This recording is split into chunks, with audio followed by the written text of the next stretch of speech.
So this is our next session of the Weathering the Storm workshops. This one is Thriving in the New Normal. And so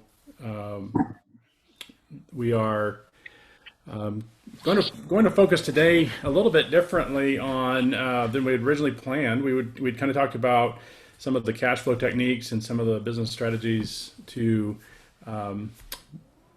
take your business forward in this new normal. And we will be covering that in our next session.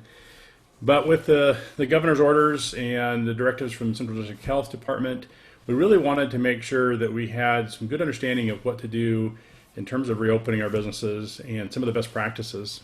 And so today we have several key speakers with us. We have Sean Evans with Meridian Chamber of Commerce. He'll be sharing some initiatives that the Meridian Chamber is doing to help support Idaho businesses and help them relaunch and kind of share some best practices. Natasha Fernie is with the Central District Health Department, and Natasha is sharing some consideration when reopening, also some resources to help business owners as they're trying to kind of navigate these new times.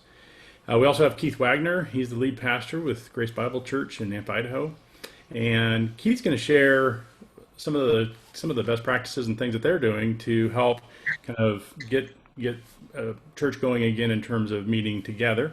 And so they have some phases that they're implementing, and that really applies, obviously, if you're a church, but if it applies to any organization and what they're doing. So he has some great information there.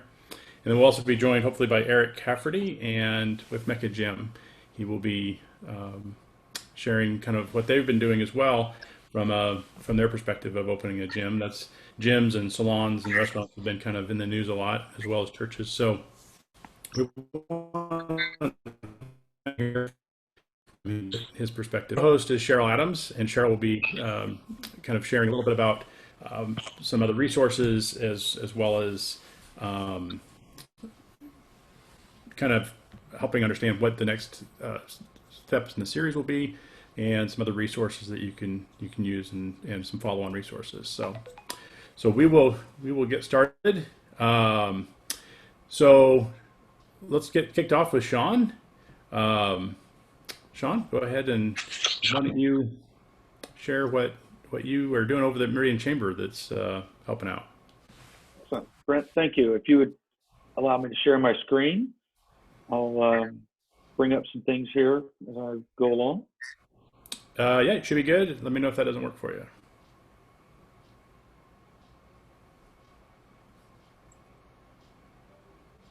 All right. Hope everyone can see my screen. Yep, looks good. All right, excellent.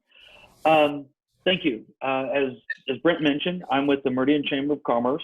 My name is Sean Evans. I'm the president and CEO with our organization here. And recently, the Meridian Chamber of Commerce, in partnership with the City of Meridian, the Central District Health, Crush the Curve Idaho, and numerous partner organizations and individuals, we're proud to announce and launch the program that will assist Meridian businesses as they reopen for business. Our campaign is not only to help educate on business basic guidelines and to reopen based on the Central District Health and CDC guidelines, it will allow businesses to demonstrate to the public that they're doing so in a manner that will keep Meridian healthy and open for business. And that's the title of our campaign that we're promoting. The premise behind our campaign was getting businesses back open and restarting our economy here in Meridian. And it's why this group was started. We initially pursued efforts to get everyone to open earlier, but we also saw the bigger issue of reopening amidst the COVID-19 was that will the public return to the stores when they reopen? We're contacted daily by our member businesses on how does the governor's plan apply to my business? When can I actually reopen? And what are the guidelines that my business need to follow? And while the Meridian Chamber is not an authority on the plan or the recommendation guidelines, we're here to help the Meridian businesses understand them better. The last thing we want to happen is for our local businesses that they go to all the effort and expense of opening, bringing back their employees, restocking their shelves, and the public the consumers, not visit their establishments out of the fear or concern for their safety. The Central District Health and CDC have developed some great guidelines to reduce your risk when you're out in public. If the businesses can follow these guidelines as they reopen and demonstrate to the public that they're serious about public safety and health, then that will build consumer confidence necessary to restart our economy. The Meridian Chamber of Commerce is launching Keep Meridian Healthy and Open for Business to help our businesses build that consumer confidence. As businesses open according to the governor's 4-stage Idaho Rebounds program, we will assist those businesses by conducting industry-specific webinars that will provide information from the Central District Health and the CDC on the basic guidelines for that specific industry. The webinars will also feature local business leaders that have taken even further steps to ensure that they are reopening in a safe and responsible way, like you'll hear from Keith a little bit later. After a business participates in the free webinar for their industry, they'll be provided free of charge collateral material to display in their store that recognizes them as participating in the Keep Meridian Healthy and Open for Business campaign. These include posters for their in-store display, door signage showing that they're participating in the program, and social media materials so that they can share online that they're part of the program. They'll also be included in our website and marketing campaigns that we'll be doing to the greater public, letting them know to shop local, shop Meridian, and these stores that are taking the extra measures. Our program goes beyond what some other communities are doing by just creating a listing of businesses that are compliant, that say they're complying, and helping them understand what it means for businesses and sharing their best practices. The guidelines out there are not a one-size-fits-all solution for every business. We don't know what we don't know. The industry-specific webinars seek to educate beyond a sheet of written guidelines, educating businesses on additional protocols they can implement for their specific type of business is where the value comes in. And that value is safety for the employees and the customers. Now, one important part, key to this, is to be in compliance with the governor's 4-stage plan for businesses reopening. We want to make sure that we're only providing the collateral material when the business is scheduled to open according to that plan. So if you're a business that doesn't open until stage 2, you can participate in the webinars and gain all this information that will help you build your plan for reopening, but we will not provide you the door stickers, the signage, and things like that until you have actually entered into the governor's plan. The schedule that we are building out for the industry-specific webinars, what I'm showing on the screen now is this week's industry-specific webinars that we're hosting. These are the times and dates of these webinars. You know, the general business, retail businesses is a little bit later this morning. We have places of worship that are coming together to share what they're doing. And this is a time to share best practices. Most of the people on these calls are going to be in like industries. So we're encouraging people to share best practices, learn from each other, as well as follow the guidelines that are being laid out. The schedule touches on a lot of the businesses that are currently able to open, and then our future schedules will address the businesses that are set for stage 2 and stage 3. One of the other things is that as a follow-up after they participate in the webinar and after your opening, we're encouraging businesses to answer surveys from the Meridian Chamber of Commerce on how their business is doing, how the sentiments from their patrons and the stores and businesses. And then we'll be able to take this information, share it with our partners and other economic supporters in the community, and make sure that we're measuring how the economy is opening and how it's working for different businesses. Besides the Central District Health helping present on these programs and the industry leaders sharing, We also, in partnership with Crush the Curve Idaho, will have a representative from their organization on each call to be able to share with the businesses on what testing is available, how they can go about encouraging their employees, or maybe even paying for that for their employees to do the testing prior to returning to work. And they'll make sure that you know where testing is available and the process that you can go through. The Meridian Chamber of Commerce is just trying to help all Meridian businesses during this time. This program is not limited to chamber members only. We are providing this as a service to all Meridian-based businesses. And to find out more information and to see the schedule and to sign up to participate, please visit our new website, keepmeridianhealthy.org, for all the information about businesses, consumers, and the webinars available. Brett, thank you very much. I will be here available for questions later. Great. Thank you, Sean. Yeah, we'll have Q&A at the end. So if you do have some questions that come up, please drop those in the Q&A section on the webinar. You can also put those in chat if you want to. Really well. And Sean touched on this, but again, it's worth noting that we're not providing any legal advice. We're not experts in all of the areas here. The people that are in the know as much as they are government officials, and you have to go to them to get the final say as much as you can get, I guess. Right now it's a pretty fluid situation. But the purpose of these is to help pull together resources, best practices of what people are doing, and making sure that we're working together as business people to figure out what are the best ways to navigate these times. So, Sean, I really appreciate what you guys are doing at Meridian. You guys are really leading the charge on that with some great ideas and great ways to help support business. Yeah. So Natasha, let's move to you. So Natasha Fernie is the we've got your title here, Environmental Health Program Manager. Did I get that correct? Correct, yes. All right. So you've been with Central District Health for about 5 years, and we really wanted to have you come on, Natasha, to really help us understand from the horse's mouth, so to speak, of what are the guidelines, what are the best practices, or some of the things that we should be doing as businesses to help open in a safe way for our employees, but also for our consumers and customers, and also to make sure that we first and foremost are healthy, but also to make sure that we're not doing something that's going to be a kind of a big PR nightmare if we kind of go the wrong way or go crossways to the guidelines. So if you can help us with that, that'd be awesome. All right, thank you, Brent, and good morning, everyone.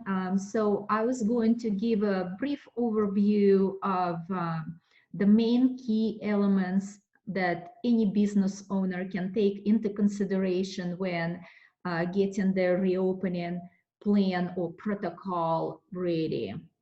So in preparing a plan to reopen, there should be two main objectives kept in mind.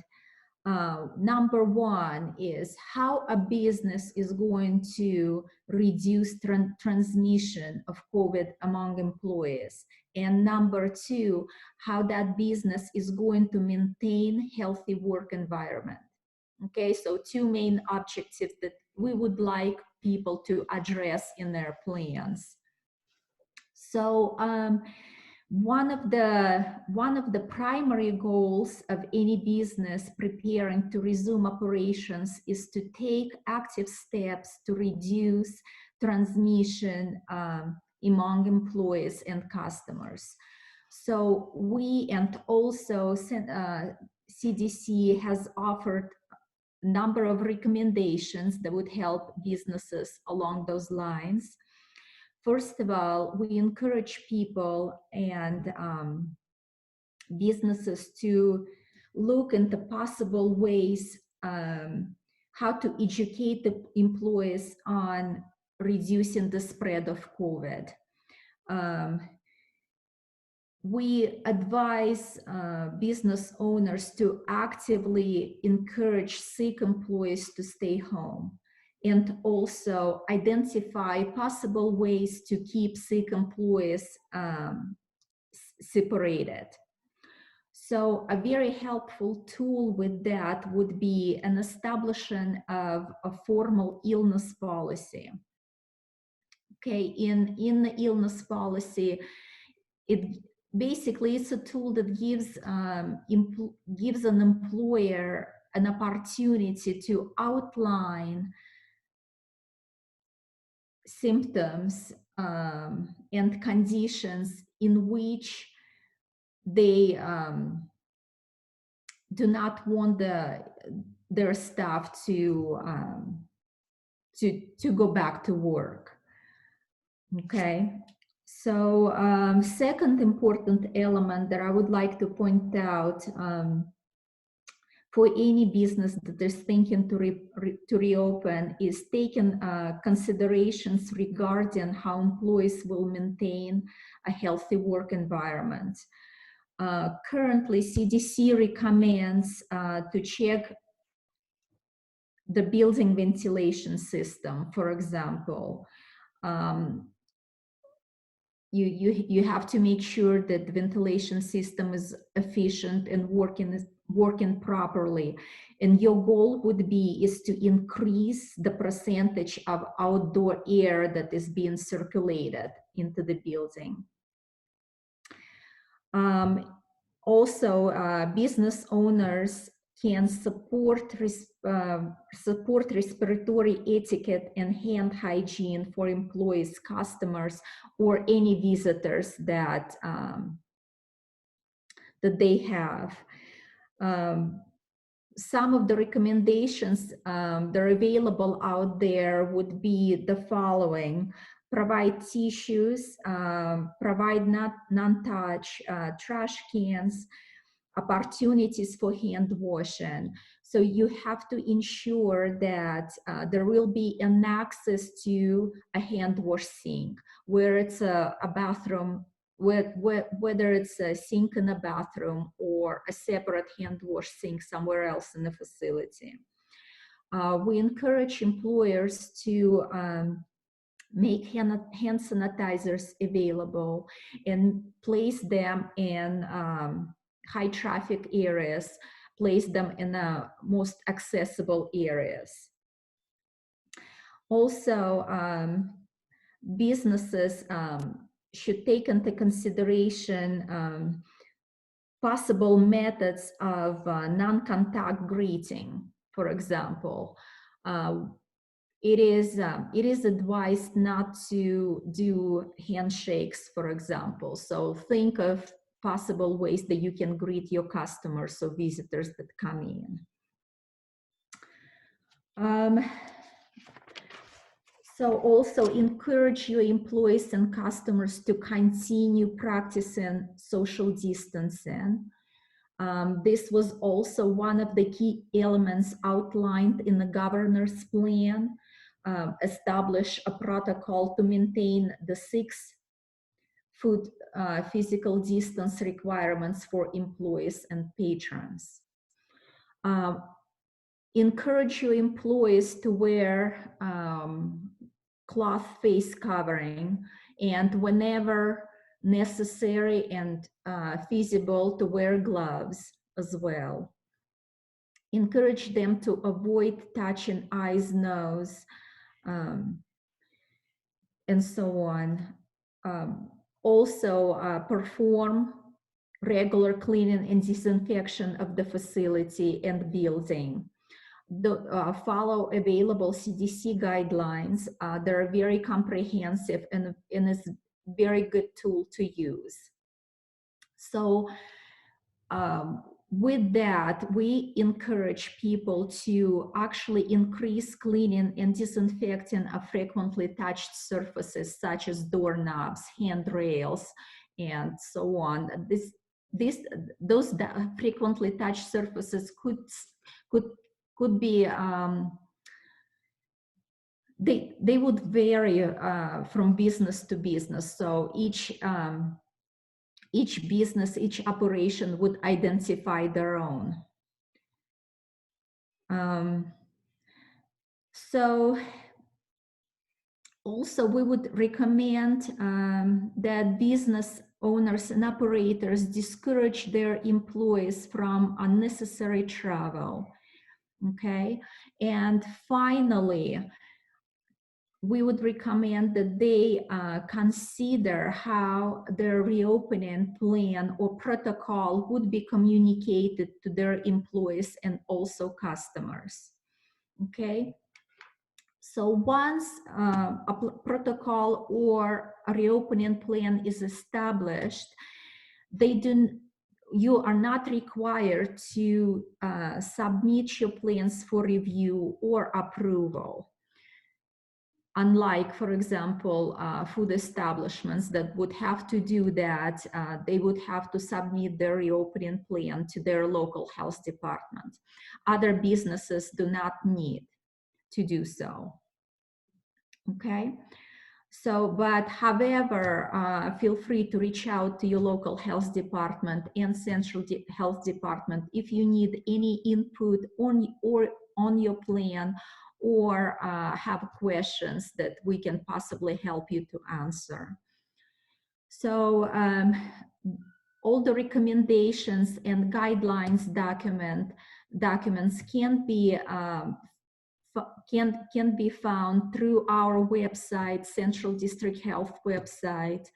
We do have, besides our own guidance documents, we also have a number of links, helpful links that would provide additional information.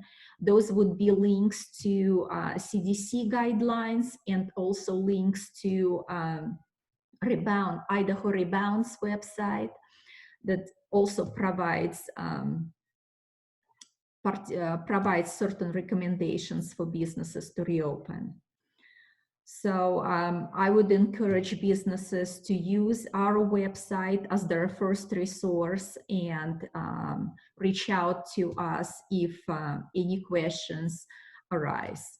Okay, so thank you very much. Great, thank you.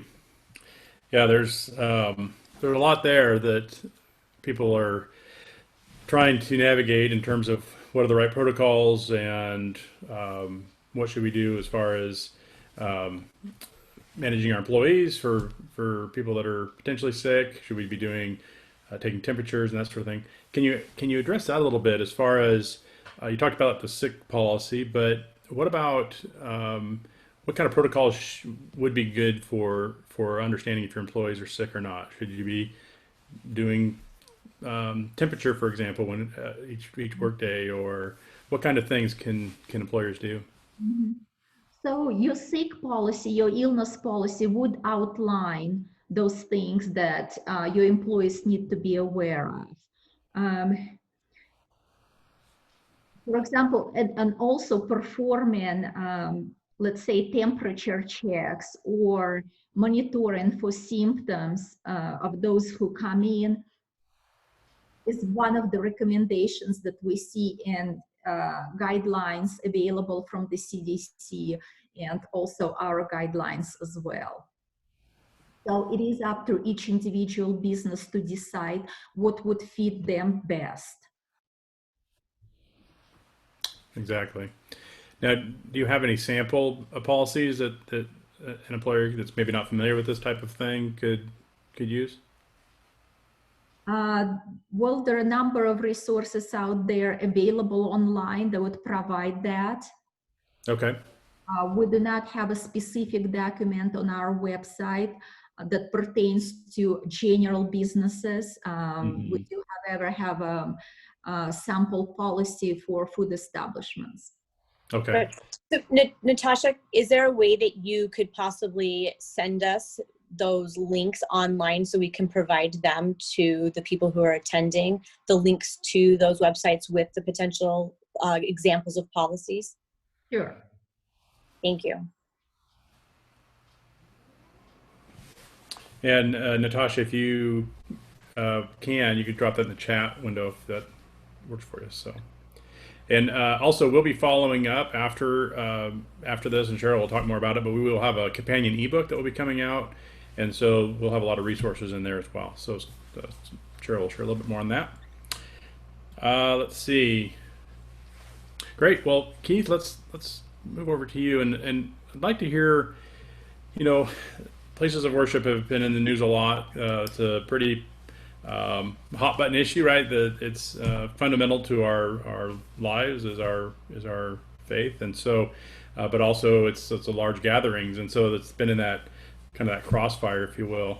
So I know you guys have really put a lot of thought and prayer into this, but what would you say? Kind of take us through what you've done and kind of what you are hearing, and you're also part of a kind of a larger group of churches here in the valley. So why don't you talk about that a little bit too? So. Sure. Thanks, Brent. And I appreciate the opportunity to share a little bit about what we've been doing. This has been unprecedented for churches, obviously. And, I'm part of the leadership team of something called City Network. It's a network of pastors in Canyon County, Ada County, and we literally have probably 200 or so churches that that we serve. It's non-denominational. We just try to work together. We have focused on starting churches, planting churches, but recently through this recent pandemic, we've been working together on developing best practices for places of worship. And it has been a hot button issue because many churches, probably you've seen in the news, they're making a big deal about the rights that we have. And the reality is we do have rights to freely assemble, and I'm thankful for that. But one thing, especially here at Grace Bible Church, that we have been talking about is that though we have rights, we have responsibilities. And those responsibilities that we have to each other, to our congregation, really have taken priority during this time.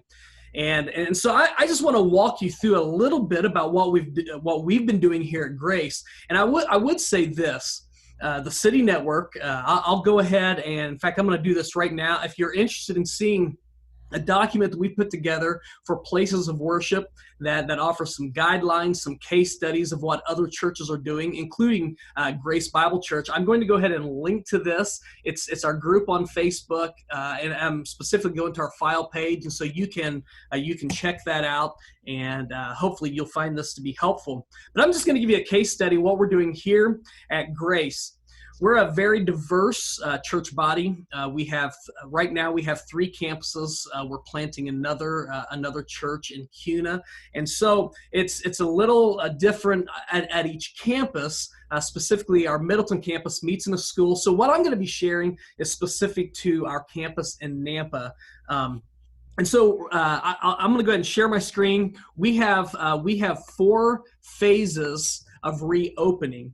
And I'm just going to walk you through what we are doing with each one of these phases. And and though I'm not going to be available, I think you're doing a time of questioning, Brent, if that's correct. Yeah, I think you have to leave. You said. Yeah, I have to leave around 10 o'clock, but I'll go ahead and put my contact information there. If anybody wants to follow up with me, feel free to do so.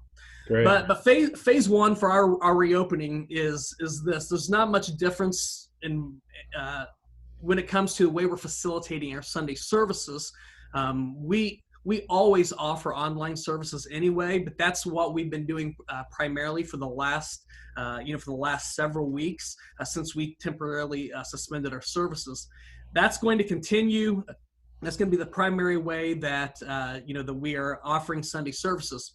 During this, our plan, we're looking at 4 primary areas as we're evaluating reopening in these different phases, and that is 1, our Sunday services, 2, our next generation ministries, which includes our college groups. These would be what we call Grace Kids, Grace students. We have a different plan for that. We're also evaluating what we do with our office, how we begin to transition staff back to hours, working here at the office, that sort of thing. And then 4th, when it comes to our Bible studies and groups that meet. And so in this phase 1, really not much is changing. we are focusing on setting up, preparing for when people begin to come back. We've already been doing a lot of deep cleaning here, and so during this time, it was interesting to hear Natasha, talking about the changing filters. That's been a big thing that we've done. We've changed out all of our filters here. We've actually upgraded. We're to a higher quality with that. We're setting up sanitizing stations in addition to just the typical hand sanitizer. We actually have sanitizing stations set up at various places throughout our facility. And then we're also working with a partner company that, in addition to our normal cleaning team that takes care of facilities, they focus on deep cleaning. We're going to be doing that probably on a weekly basis until we transition out of some of these phases. And so this phase one is very, very simple. This is what we're focusing on, just preparing for where we're going to go. Phase two for us is going to begin the next Monday. And this is where we begin to look at we're calling them small worship gatherings on site. Now, when I talk about this, these are not full services. These are going to be small groups of 10 or less that gather for maybe prayer, time of worship, that sort of thing. Additionally, on Sunday, we are going to keep our priority on our online services. But as the CDC begin, our local health districts are, offering some flexibility, we are going to make home watch parties available. We're going to encourage people, maybe bring some family members to watch with you, maybe somebody in your small group. You can watch the services together so that there is community that, that is taking place. Now, during phase two, we are not going to offer anything for our Grace kids or our Grace students when it comes to programming outside of, we offer an online gathering, a virtual gathering on Wednesday evenings for our Grace students, and then for our Grace kids, we have what we call a drive-through, where they can drive through on a Sunday afternoon, wave at teachers. We have some bags prepared with some fun things for them to do, activities, ways for them to study the word, families to study the word throughout the week, and just a little connection. We're going to keep doing that, but there's no programming. Now, as people begin to gather, we are not only are we setting up our sanctuary for when we begin to come back together, but we're actually setting up a specific area within the sanctuary. We have pipe and drape, and so there's going to be only one area in which you can meet. Obviously, there'll be a lot of cleaning after each group comes in. We are encouraging people, obviously, to practice social distancing. We have masks available when people show up, in addition to the sanitizing stations and all of that we have. If you've visited church, if you are part of a faith community, you know that a lot of times physical contact is a big deal. And though it almost seems like it goes against who we are discouraging that during this time. Once again, we have responsibilities to each other. And along the way, as we move through these phases, we are encouraging those who are vulnerable, please stay home. There's no need. We're going to keep on doing the online services, and we're finding ways. We have a team of people that are aware of those who are particularly vulnerable. They check in with them on a weekly basis to see if there are ways that we can serve them, take care of them, provide them with groceries, whatever the case happens to be, so they don't have to leave their house or that sort of thing. So anyway, this moves us into phase two, and then once and we're evaluating, what things are looking like when it comes to safety, what's taking place. We're in contact, with our local health district, trying to stay in tune with what's taking place, not only at other churches, but other businesses and organizations. And so though we have projected dates, we have not communicated those dates publicly because this might delay. It might go, a phase might take longer than what we anticipate, or perhaps as things progress, maybe, that time is shortened. But anyway, in phase 3 is where we begin to move into actual worship services on a Sunday. And when we move into phase 3, it's still going to be a hybrid service. We'll be offering online services as well during this time, but we're setting up our sanctuary. We have a fairly large sanctuary where it will allow for social distancing. Same thing. We'll have the sanitizing station. We're going to be encouraging through the scrolling, the announcements on the screens prior to the service, through announcements from the platform, discouraging, physical interaction of any sort. Once again, this whole responsibilities thing. But we're going to look at setting up at a 30% capacity in this phase. And this just gets us a feel for what we can do, how we can do this. We are going to offer up to 5 or 6 services initially in this phase to make sure that we can accommodate those people that will show up. Now, the big challenge for us during phase 3 is, being a large congregation. What if we can hold safely, anywhere between 100 or 150 people? What if you have multiple people show up for this? We're right now developing a registration system, and so our congregation will have to register for those services. And so that's very odd, very weird for us, but that is the way that we're going to control this. And so just like we would any other time, if we reach capacity and people do show up, we'll just let them know, we have these additional services coming up, and that's the way that we plan to handle this. Additionally, we're going to be looking at offering other services in addition to Sunday throughout the week. I have a team of teachers that will assist in that, and so that's going to be part of phase 3. During this time, our office will begin to open. We'll even be open a few afternoons for people in the church to stop by. But this is where our team is going to begin, by and large, getting into at least somewhat normal rhythm of working on site.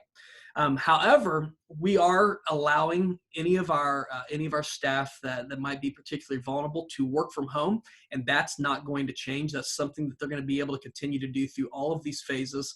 The safety of our team is paramount.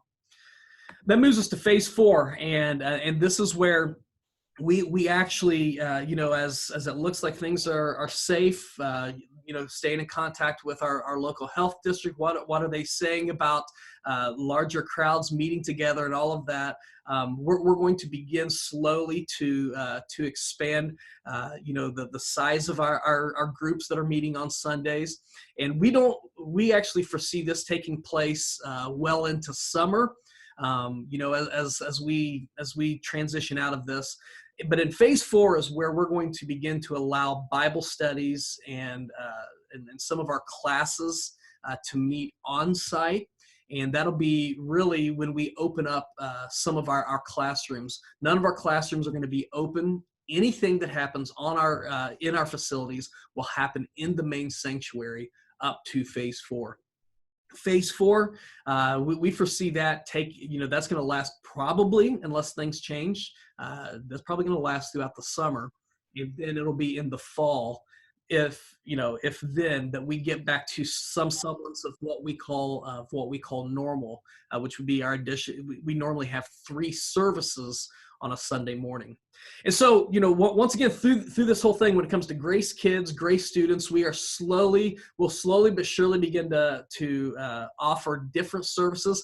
But especially with our Grace Kids, because we just don't have great facilities for kids to practice social distancing. We don't have large enough facilities. We're going to have a family-friendly services, and we'll let people know which services are family-friendly, which our Grace Kids team will be part of that service, and we're going to encourage children to worship with their parents, and so that's kind of where we're going to go. Our Grace students in phase 4 will begin to meet on site, similar to what they were doing before. Up until then, anything that we're going to do additionally will happen outside. When it comes to Grace students, there might be some gatherings, a junior high gathering or a senior high gathering that would take place outside, but not within the facility. And so that's just a little bit, of what we are doing when it comes to the 4 phases that we're looking at. Additionally, because we know the community is so important, we're still going to be doing some different things. I shared a little bit about how we're reaching out to those who are vulnerable in our congregation. But like for instance, we're going to be doing drive-through prayer, where we'll have some pastors, from 12 to 8, we'll have pastors rotating through. People can drive in for a time of prayer. They can take communion. That's something we're going to offer.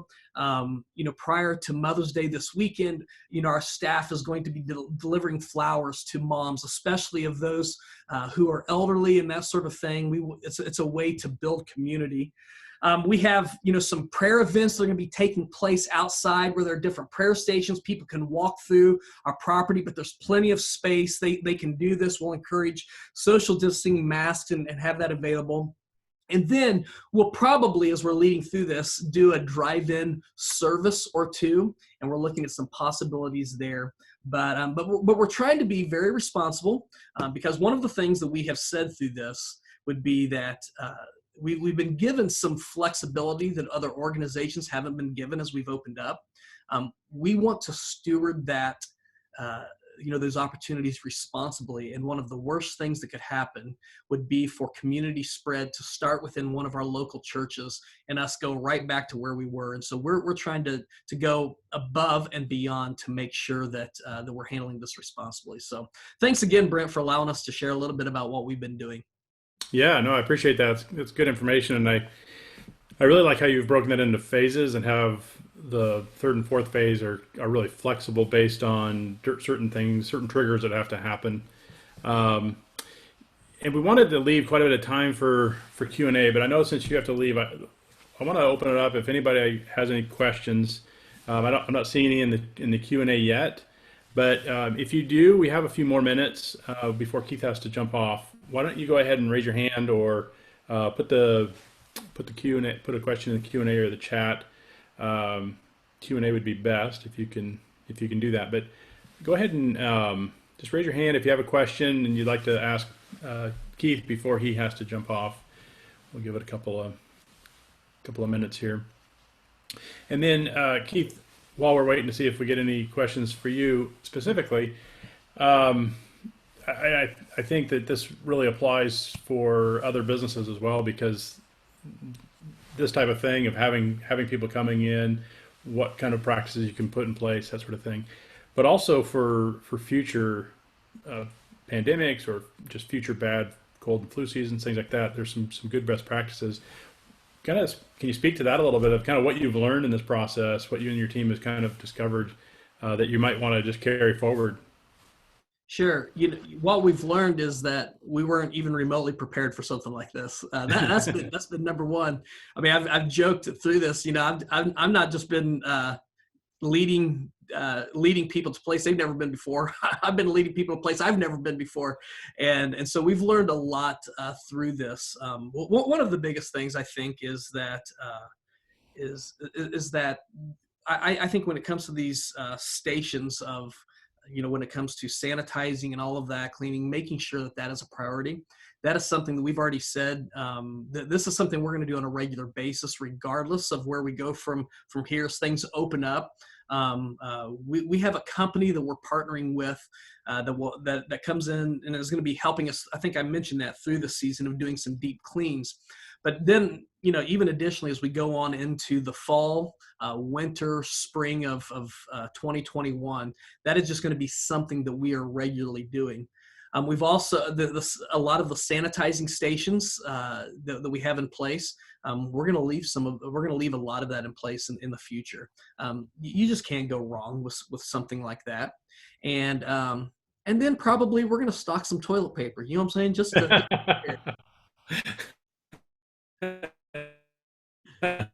Exactly. Much. I appreciate that, Keith. That's great. So thank you very much. Well, hey, let me check here. We have one question from Jason Williams. What company are you partnering with to deep clean?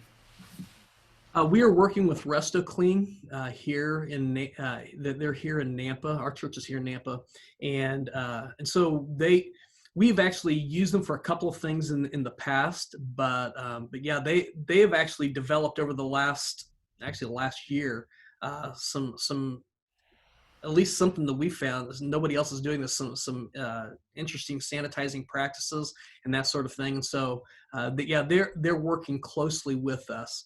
And so I know that they've actually been working with a lot of the I know they've been working with like several police departments here in the area, the fire departments and all of that. And so yeah, that's who we're working with, Resto Clean. Great.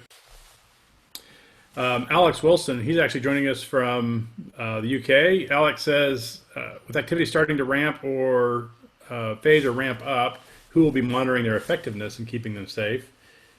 Who will be effectively policing the transition? Man, I might have misunderstood that. What was that again? So with the activities starting to phase or ramp up, who will be monitoring their effectiveness and keeping safe?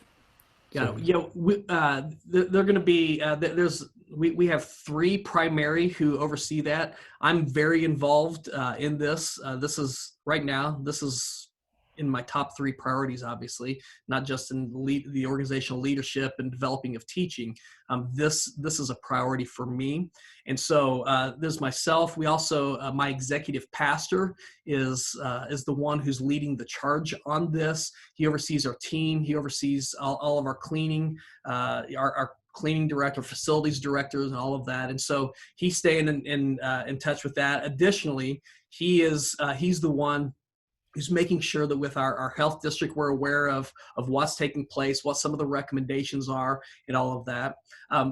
I'm working a lot with area pastors, just trying to get a feel for what's taking place there. But when it comes to our specific congregations, myself, our executive director, and then our facilities director, and then we report to we have a board that we report to, and so we keep them updated as to where we are in the phases, what's been taking place, things that we're noticing, and obviously if there, heaven forbid, would happen to be some issue, that's kind of how we're monitoring this and staying ahead of it. That's great. And I would add to that, and you kind of hit on that. In a business, you're really going to want to make sure that you have a really good chain of accountability. So who is accountable for that? If you have a bunch of people that all have their hands in it, now everybody's going to have a part to play. But it really needs to come down to who is really going to own that and make sure that they're driving that from an accountability standpoint, and that you have your processes really laid out and defined and clear, so that people are following that same exact protocol and those processes each and every time. So, Brent, may I respond to that question a little bit? Yeah, go ahead. It's one of the things that I emphasize is, a lot of these things that we're doing, this program, the keepmeridianhealthy.org, there's not a lot of enforcement issues, even from the government, from the governor's level. There's not a lot of direction on enforcement. These are guidelines and best practices. One of the things that we see, and that the public actually has the most authority in this, is if they see businesses, if they see facilities not following these guidelines, they have the most power. They can vote with their feet. They can decide not to visit that store, not to participate in that facility. So it really does come back to the business, the organization, the establishment, to publicly show to their patrons and to their customers that they are taking these steps seriously. It's so important to do that, because it is the consumer that has the power in all this, of to decide where they're going to go and who they're going to do their business with. Perfect. Yeah, I think that's so important to really keep in mind, that we have the responsibility, like you said when you first started, Keith, is we have the rights, but we also have the responsibility, and those go hand in hand, of really making sure that we're doing things right and we're taking care of our consumers and members and everybody that we're associated with. So, speaking of members, let's switch over to Eric. Eric, Cafferty with Mecca Gym, and we also wanted to hear from Eric as far as kind of what are some things that you're doing specifically, Eric, to help kind of get opened up.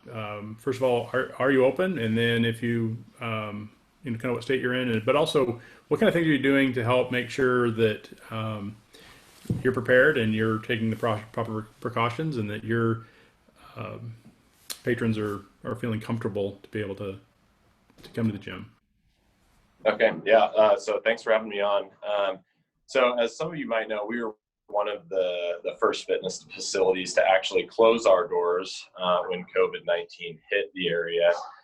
Just as a precaution, we work closely with a lot of medical personnel. So I actually have one doctor on staff with us, as well as, our clientele is made up a lot of people in the medical profession: nurses, doctors, nurse practitioners, and other healthcare administrators. So we've been very fortunate to be able to stay up to date with what is going on and the most up-to-date recommendations from the CDC. So as a precaution, we were one of the first facilities to close, and in order to keep everybody safe and in order to gather more information, because a lot of all these closures were geared towards allowing us as a community to gather information, ramp up testing, and see what kind of a situation we were dealing with. So being able to do that, we, even before closing, we were able to ramp up our cleaning, sanitize the whole facility. I had two people on staff full time just to sanitize the facility through all operating hours. So transitioning to the closure, we were able to close our doors for a hard close for about 6 weeks, not allow anybody in the facility. And through that time, we were able to do a lot of deep cleaning, sanitization, and reorganize the facility in a way that was going to be conducive to functioning once we were able to get back up and running. We're also very fortunate to have great members and people that respect us and our business, and we were able to communicate with them a lot through email through that closure in order to prepare them for the steps that we were going to take when it came to reopening. That we utilize that allows us some pretty extensive scheduling capabilities, which is going to really do us favors in the future, because whereas a lot of businesses that are going to be reopening, such as restaurants and things like that, they might not be able to schedule their patrons in order to visit, whereas we can ask that our members schedule a time to come in so that we are able to exactly manipulate member flow and client flow, and we can actually control exactly how many people we have in our building at all times, who's coming in, and also screen them prior to opening. So the process that we're going through right now is we're kind of calling it a soft reopening, and we've been under the guidance of our on-staff physician as well as others to be able to implement the proper steps with that. So number one, we are not accepting any new members or anybody that was not a part of our clientele base prior. We're not advertising to them to come in and trying to expand our business. But what we are piloting right now is a soft opening and allowing our current membership base to visit the facility at a scheduled time so that we can control flow and see and test our scheduling capabilities and test how everybody is going to be respectful and responding to this sort of new normal that we're trying to establish. But we also see that we are one of the businesses that needs to be at the front lines and able to be open with this pandemic, because we are keeping the population healthy, and we are giving not only physical health but mental and emotional health, and helping to keep people sane through these hard times. And so we've had countless people reach out to us and say, is there anything that you can do just to fit within the guidelines and open your doors. And so we're navigating that right now, just like everybody. This is an unprecedented time.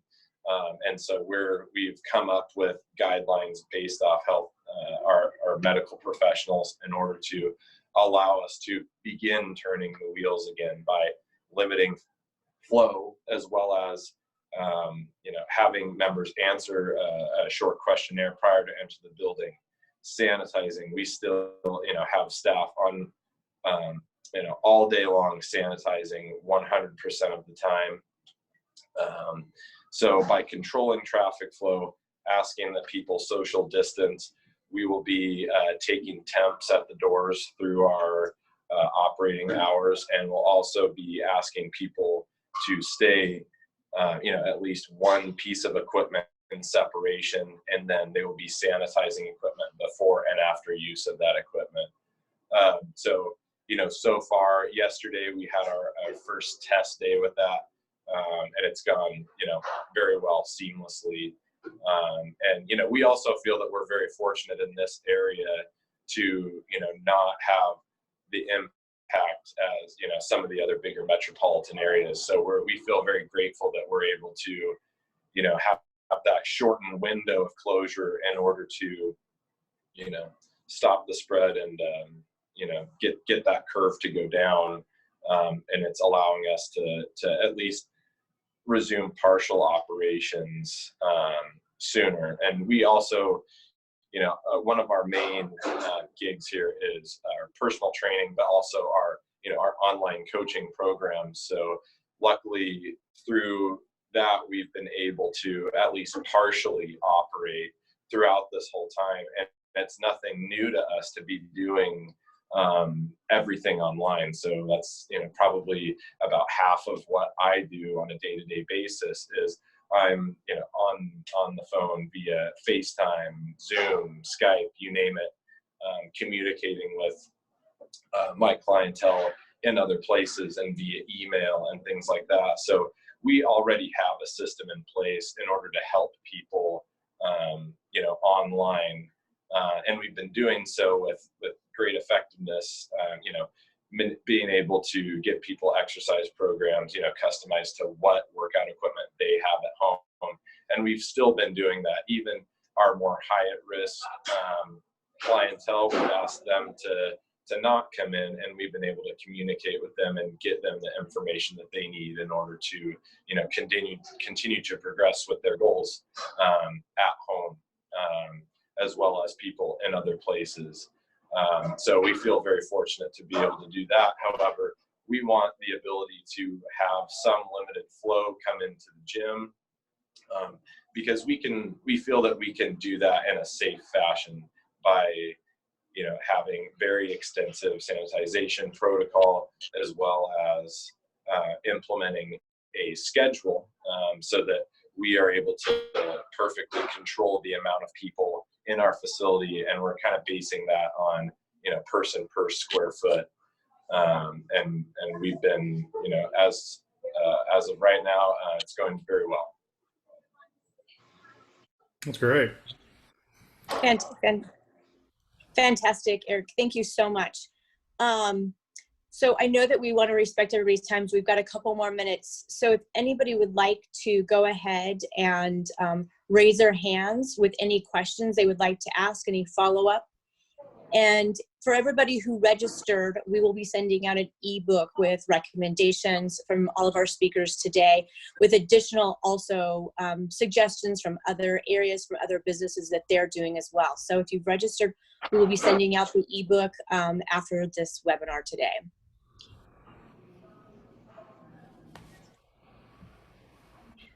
I know that there was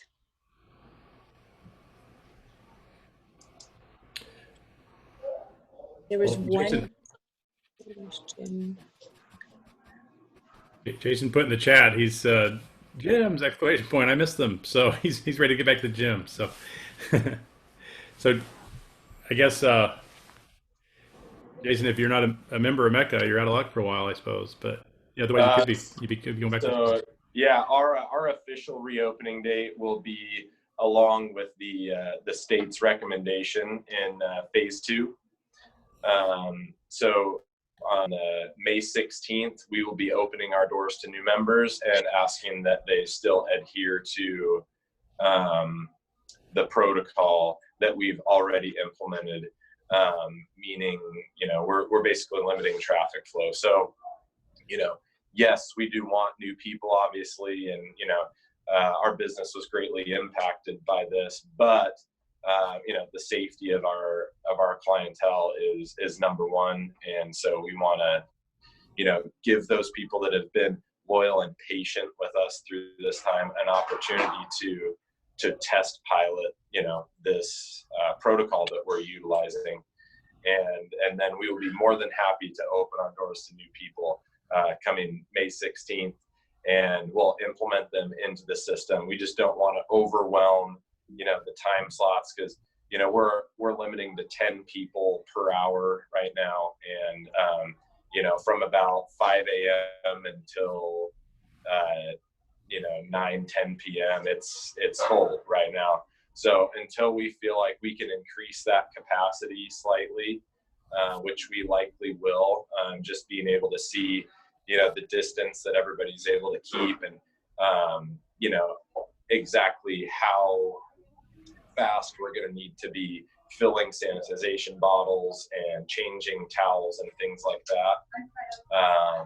That's going to dictate kind of the speed that we're able to allow new people to come in. So Great. Perfect. Sounds fantastic. Somebody had mentioned earlier in the question and answer about the business checklist. Sean, do you want to talk a little bit about what the Chamber has done to provide a checklist also for businesses? Yeah. So the Central District Health has the most comprehensive guidelines and things like that for you to follow. One of the things that the Meridian Chamber has, with our partners, created. Let me share my screen here so you can see what we are doing. And this is collateral material that we will provide free of charge for the businesses that are participating in our program. The checklist, these posters basically outline that we check the box to open for business. It includes things like health monitoring of each employee is done daily, including, taking their temperature or asking the employee to take a temperature before reporting to work, and also a health symptoms assessment questionnaire that the employees are asked before returning to work. Many employees want to get back to work. They don't want to miss those hours, especially if they're hourly employees, but we want to make sure that they're coming back healthy. Enhanced cleaning protocols of the facility and the high traffic areas and high touch areas in a business, including counters and so forth. Businesses that demonstrate that employees will wear face coverings and gloves when in contact with the public is another one of the strong things you can do in your business to demonstrate the safety that you're providing to your customers. The business will require and accommodate a minimum of 6 feet of social distancing between parties in their business. I think this is one of the most important things. A lot of stores are having to remap their layouts and things so that they can accommodate that and make sure that all of these things are being adhered to. Encouraging customers to use credit card, debit cards, tap to pay, Venmo, or other touchless points of contact when it comes to transactions is great. And then businesses and the public follow what is really kind of a new term, respiratory etiquette. And that's cover your cough to stop the spread of germs. Those are some of the basic things that we're, letting businesses demonstrate what they're doing. These posters can be put up just to instill confidence in the consumers that are coming in, that the business does care about their safety and health. Perfect. Thank you. Well, it sounds like both, Mecca Jim and, Pastor Wagner has completed all of the checklist items. That's fantastic that all the, the businesses are following the protocols to keep everyone safe. So does anybody else have one last question that somebody would like to ask? Sean, I would just ask that you'd add to your checklist for people to wash their hands after using the bathroom. I've been hoping that would be the one thing that we get out of this whole pandemic. Absolutely. Yeah. The birthday song of washing hands, you see it everywhere. You got to wash your hands thoroughly and effectively, basically sing happy birthday, once or twice in order to effectively wash your hands. Exactly. Perfect. So I want to go back to Eric for a little bit. Sean, if you wouldn't mind going back to your main screen. Absolutely. Eric, you were talking about having to kind of keep people one piece of equipment away from each other. Were you saying, have you moved your equipment, or are you making sure there's a piece of empty equipment in between? Correct. So, through this, the little bit of downtime we had being closed, we did shift our equipment to allow for as much space as possible in between. But we are asking our members through, via email and signs up in the facility to, both not get within 6 feet of each other, but also if somebody's using, say, a hamstring curl machine, to not get on the leg extension that's directly next to them, stay one piece apart. Or if you're on, somebody's on a particular treadmill, to not go onto the treadmill that is immediately next to them, just in order to keep some distance. And like I said, we're very fortunate. So far people have been very respectful, and they're just happy to be here, period, and they've been very respectful of, staying apart and respecting our wishes. Great. Jason Williams, you had a question that you should be able to talk now? Go ahead. Yeah, I had a quick question on just playing the other side. I mean, everybody's about safety and making sure that we're on these protocols. But what do you say to owners that, especially with these businesses where it's going to be very difficult to open up at 25% or 50% capacity? Eric, I mean, you have a subscription-based membership, which is awesome. Right. I mean, I think that's a great model. But for these retailers and business owners, for even to open up their restaurant and tell them, well, you can only operate at 25% capacity, that won't even pay for, the utilities. So I'm just curious, as owners and members of the community, I mean, what do you guys think, especially for, I mean, the pastor that was on talking about not opening up till fall. I mean, these businesses won't be here anymore. So just kind of curious. Again, I'm not putting you on the spot. I know everybody's safety and being proactive, but realistically, economically, I'm just curious from all of you, kind of your thoughts on that too. Yeah, it's going to be a tough time for everybody. I mean, and it's definitely been challenging, for us, especially financially, even being subscription based. We're very fortunate in that we are, a little bit of the niche in some ways, and we offer, kind of some unique services, such as, high level services for powerlifters and bodybuilders, things like that. But at the same time, that business has been, drastically challenged by COVID, because those competitions and things are not happening right now. So, I definitely understand. But to those businesses who are, forced to be at such a limited capacity, I would, encourage them to try and adapt.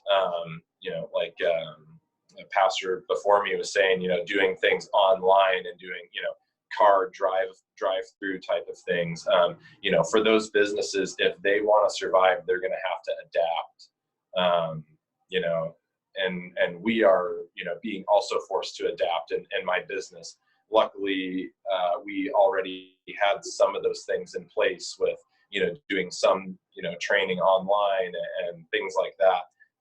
But we are definitely working more on having things in place that are going to make the business stronger in the future if we have to deal with this for a long period of time. So, I would say that it's going to be a tough pill to swallow, but those businesses are going to have to, look at their own business and find ways that they can adapt, and they can change, and they can make moves. For restaurants, it's going to be, takeout, delivery service, things like that. It's going to have to be, and making those things more readily available. And, marketing is key, and letting the people of the community know that, they're here to serve and here to work to serve their clientele. I've seen too many businesses make the mistake of just saying, well, we're closed. I mean, there's nothing that we can do. I think I worked just as much, if not more, through closure than I have, normally prior to closure, because I love my business. I want it to succeed. And, I want it to be able to overcome these, huge, unprecedented obstacles that, nobody ever thought. But, as a business owner, you have to be a little bit paranoid, and you have to be, forward thinking and prepared for emergencies. And so in this instance, I think bars are one thing that's going to probably be crushed the hardest by this, because that's just a non-priority in my opinion. Of course, I'm into health and fitness, and a lot of people might disagree with me, but if you're purely serving alcohol in your place to just go and hang out, I mean, that's not a service that people need. They can do that by themselves in their own home or in smaller groups and things like that. So they're going to have to figure out a way to adapt and kind of inject themselves into, a different marketing strategy almost, to try and navigate through. And these places that are meant to just gather massive, quantities of people, that's going to be tough.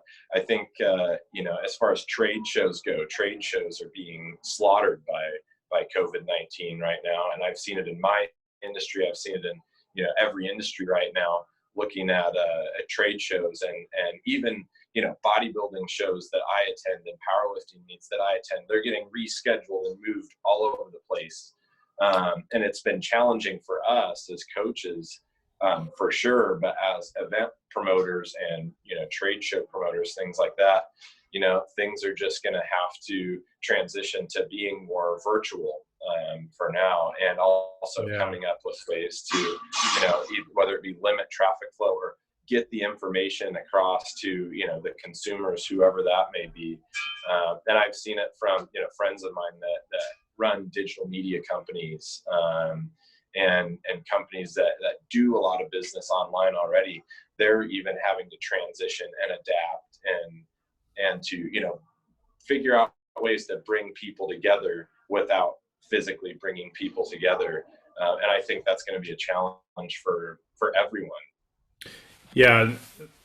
One of the things that we talk about with our clients is you really have to look at having a good offense. So really taking the time as a leadership team to, or if you're a solopreneur, just take the time away to really think about what do we need to be doing on defense that's going to help protect and protect the business from that perspective, but also what are the opportunities that we can be taking advantage of, and how can we be moving forward in this? So, Sean, do you want to share a little bit on that? Yeah, absolutely.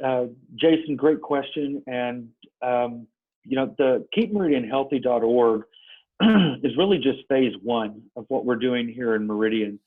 And that phase is really getting back to businesses and prioritizing safety for our businesses. Kind of phase two that is in development right now is kind of a business revitalization team. People that are going to be able to mentor businesses, help them, guide them through the new normal, the changing environment for their business. Everyone's going to be different. Restaurants may have to operate a little bit differently. There's been a lot of businesses that have actually thrived during this time because they quickly adapted. They moved models to be able to continue to serve customers in ways that may have reduced the traffic to their store, their physical location, but they were able to meet the customer needs remotely with delivery, curbside pickup, other business models. So I think that's going to be the next phase here in Meridian, is how can we take that and help the businesses understand how to change their business model, how to adapt to the new normal, and also to be prepared for the resurgence of this, or if we're faced with having to look at, closures. Can businesses then close in a more efficient, effective manner for a shorter period of time if the situation arises, and that they have the financial means to be able to do that. So this is not something that, as soon as everyone gets open again, we know it's the end of the challenge.